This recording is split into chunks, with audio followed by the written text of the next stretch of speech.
نحمدہ ونصلی علی رسولہ الکریم اما بعد بسم اللہ الرحمن الرحیم اللہم صلی وسلم علی نبینا محمد۔ ناظرین کرام السلام علیکم ورحمۃ اللہ وبرکاتہ۔ اعوذ باللہ من الشیطان الرجیم بسم اللہ الرحمن الرحیم۔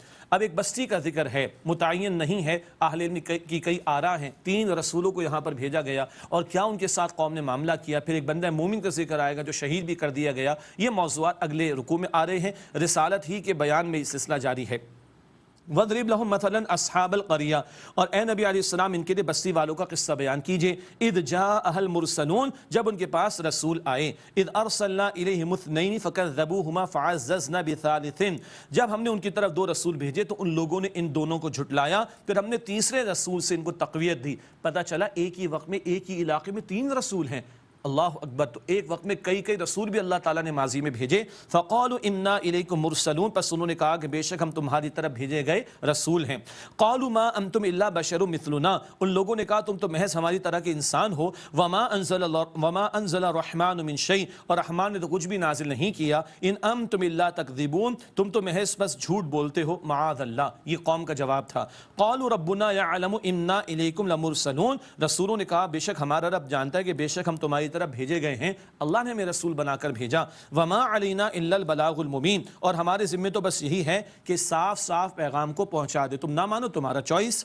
قالوا انا تطیرنا بکم، ان لوگوں نے کہا بے شک ہم نے تو تم سے نحوست پائی ہے، استغفر اللہ، معاذ اللہ۔ لئن لم تنتہوا لنرجمنکم ولیمسنکم منا عذاب علیم، اور اگر تم باز نہ آئے تو ہم ضرور تمہیں سنگسار کر دیں گے اور تمہیں ہم سے دردناک عذاب ضرور پہنچے گا۔ استغفر اللہ، ایک تو بد کلامی قوم نے کی اور دھمکیاں دی کہ ہم تمہیں دردناک عذاب ضرور پہنچائیں گے اور ہم تمہیں سنگسار کر دیں گے۔ استغفر اللہ۔ قالوا طائرکم معکم، رسولوں نے کہا کہ تمہاری نحوست کا معاملہ تمہارے ساتھ لگا ہوا ہے، یہ تمہارے کرتوتوں کے نتیجے ہیں، تم اس بات کو نحوست کہتے ہو، معاذ اللہ، این ذکرتم، کہ تمہیں سمجھایا گیا، تمہیں نصیحت کی گئی، اس کو تم نحوست قرار دیتے ہو، معاذ اللہ، بل انتم قوم مسرفون، بلکہ تم حد سے بڑھ جانے والے لوگ ہو۔ وجاء من اقصى المدینة رجل یسعى، اور شہر کے دور کے کنارے سے ایک آدمی دوڑتا ہوا آیا۔ قال یا قوم اتبعوا المرسلین، اس سے کہا کہ میری قوم تم رسولوں کی پیروی کرو۔ پوری قوم تو انکاری ہے، اللہ نے ایک بندہ مومن کو بھیج دیا اور وہ بندہ مومن ان رسولوں پر ایمان بھی لایا ہوگا، اور آ کر وہ کیا کہتا ہے، میری قوم تم رسولوں کی پیروی کرو۔ اور 2 بڑی پیاری بات اس نے کی، قرآن نقل کر رہا ہے، اتبعوا من لا يسألكم اجرا وهم مهتدون، ان کی پیروی کرو جو تم سے کوئی اجر نہیں مانگتے اور وہ ہدایت یافتہ ہے۔ ان کا کردار کتنا پاکیزہ ہے، ان کی دعوت کتنی بے لوث ہے، تم سے مال نہیں مانگتے، تم سے کوئی اجرت نہیں مانگتے، کوئی اجر کے خواہاں نہیں ہیں، اور کردار اتنا عمدہ ہے، تو کیوں ان کی بات قبول نہیں کرتے ہو؟ آپ کو بھی پتہ ہے اور میں بھی دیکھ رہا ہوں کہ ماشاءاللہ 23واں پارہ قرآن حکیم کا شروع ہو رہا ہے، 23ویں شب ہے، 23ویں پارے کا آغاز ہو رہا ہے، اور اس کا اکثر حصہ اللہ کی توفیق سے آج انشاءاللہ ہم پڑھ لیں گے انشاءاللہ تعالی۔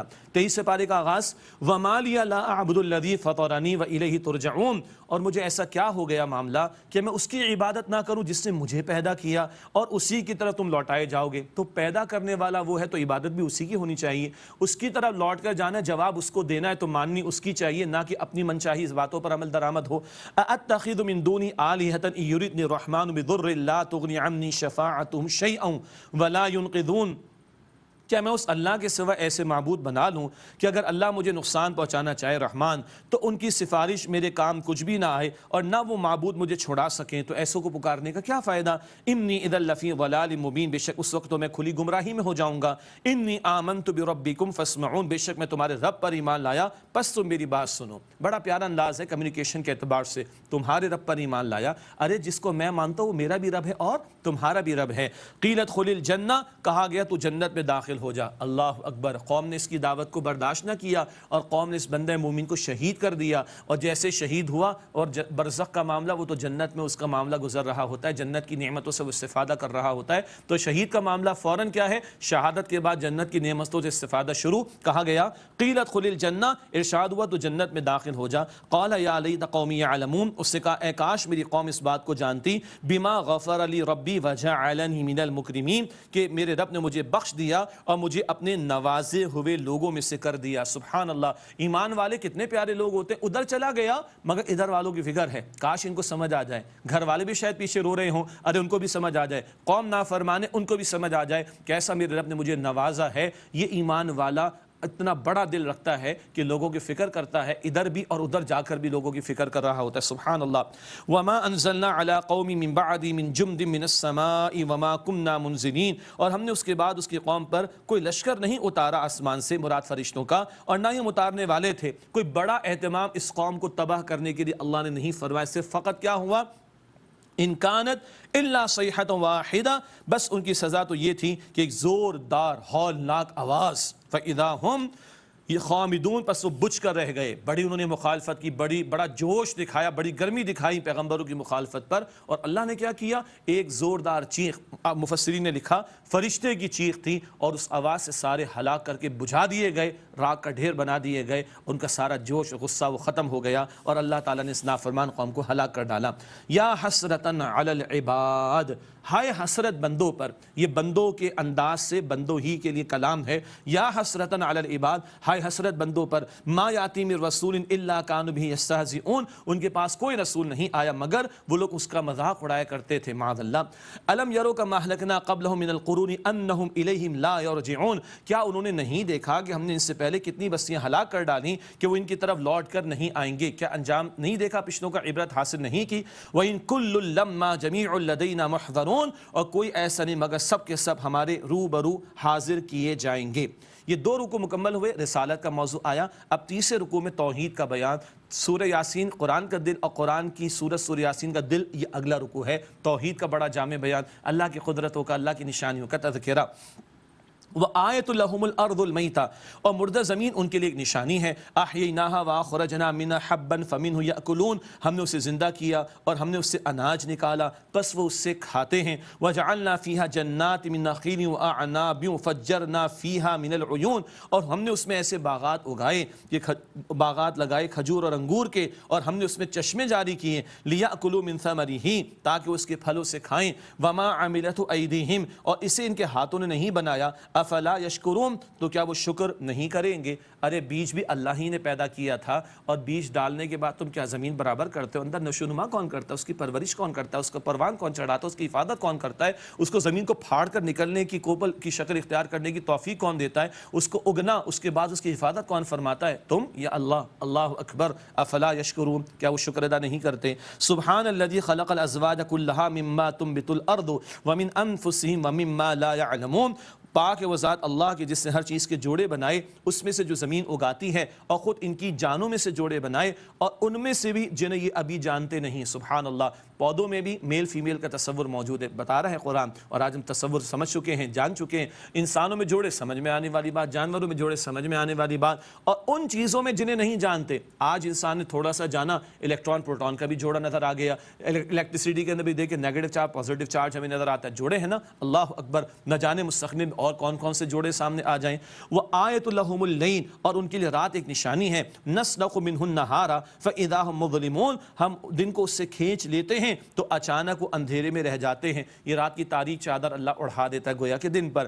والشمس تجری لمستقر لہا، اور سورج اپنے مقررہ راستے پر چلتا رہتا ہے. سورج کی بھی موومنٹ ہے. 18ویں صدی تھی، سائنس والوں نے کہا سورج رکا ہوا ہے. قرآن 14 صدیوں سے فرما رہا ہے سورج چل رہا ہے. 20ویں صدی آ گئی، سائنس والوں نے کہا نہیں، ہماری بات غلط تھی، اور اب تو سورج گھوم رہا ہے. سبحان اللہ. ارے اللہ کے بندو، سائنس سے فائدہ اٹھا لو، لیکن ہمارے لیے الٹیمیٹ دلیل سائنس نہیں ہے، اللہ کا کلام ہے. سائنس سپورٹیو ہے، پرائمریلی وہ نہیں ہے، وہ سپورٹیو ہو سکتی ہے. تو سورج 20ویں صدی میں آیا تو گھومنا شروع ہو گیا سائنسدانوں کے مطابق. اللہ تعالیٰ تو 14 صدیوں پہلے ہمیں بتا رہا ہے. والشمس تجری لمستقر لہا، اور سورج اپنے مقرر راستے پر چلتا رہتا ہے. ذالک تقدیر العزیز العلیم، یہ اللہ غالب اور علم والے کا مقرر کردہ نظام ہے اور تقدیر ہے. والقمر قدرناہ منازل حتی عاد کالعرجون القدیم، اور چاند کے لیے ہم نے منزلیں مقرر کر دیں یہاں تک کہ وہ کھجور کی پرانی شاخ کی طرح ہو جاتا ہے. وہ پہلی کا چاند کتنا باریک ہوتا ہے، کھجور کی شاخ کی طرح. سبحان اللہ. للشمس ينبغي لها ان تدرك القمر ولا الليل سابق النهار، نہ سورج کے مجال کے چاند کو جا پکڑے اور نہ رات کے مجال کے دن سے پہلے آئے. یہ اللہ کا نظام مربوط پورا جو ہے وہ کام کر رہا ہے، اور یہ کائنات کا پرفیکٹ ڈیزائن بتا رہا ہے. کوئی تو ہے جو نظام ہستی چلا رہا ہے۔ اللہ اکبر۔ وَكُلٌّ فِي فَلَكٍ يَسْبَحُونَ، اور وہ سب کے سب اپنے آربٹ کے اندر، اپنے دائرے کے اندر گردش کرتے ہیں، ہر ایک اپنے آربٹ کے اندر موو کر رہا ہے۔ اور یہ ایک سورج چاند تھوڑا ہی ہے، گیلیکسی جس میں بے شمار سولر سسٹمز ہیں اور پھر کتنی ہزاروں گیلیکسیز ہیں، ان ساری گیلیکسیز کو چلانے والا، تھامنے والا اور ان کو آرگنائز انداز میں چلانے والا کون؟ اللہ سبحانہ و تعالی۔ وَآیَةٌ لَهُمْ أَنَّا حَمَلْنَا ذُرِّيَّتَهُمْ فِي الْفُلْكِ الْمَشْحُونِ، اور ان کے لیے ایک نشانی ہے کہ ہم نے ان کی اولاد کو سوار کیا بھری ہوئی کشتی میں، نوح علیہ السلام کی کشتی کی طرف بھی اشارہ۔ وَخَلَقْنَا لَهُم مِّن مِّثْلِهِ مَا يَرْكَبُونَ، اور ہم نے ان کے لیے اس کشتی جیسی اور چیزیں پیدا کی جن پر وہ سوار ہوتے، اور سواریوں کی طرف اشارہ۔ سب کون دے رہا ہے؟ اللہ سبحانہ و تعالیٰ۔ انسان کہتے ہیں میں نے عقل استعمال کی، ابے بھائی تجھے پیدا کس نے کیا؟ عقل تجھے دی کس نے؟ تو اصل میں دینے والا کون؟ اللہ سبحانہ وتعالی۔ وَإِن نَشَأْ نُغْرِقْهُمْ، اور اگر ہم چاہیں نُغْرِقْهُمْ تو انہیں غرق کر دیں، فَلَا صَرِيخَ لَهُمْ وَلَا هُمْ يُنْقَذُونَ، تو نہ کوئی ان کے لیے فریاد رس ہوگا اور نہ وہ چھڑائے جائیں گے۔ اگر غرق کر دے کوئی فریاد کرنے والا نہیں ہوگا، کوئی چھڑانے والا نہیں ہوگا۔ إِلَّا رَحْمَةً مِنَّا وَمَتَاعًا إِلَىٰ حِينٍ، مگر یہ کہ ہماری رحمت سے ایسا ہو اور ایک وقت معین تک فائدہ دینا منظور ہو۔ اللہ کہتا ہم چاہے تو بچا لیں۔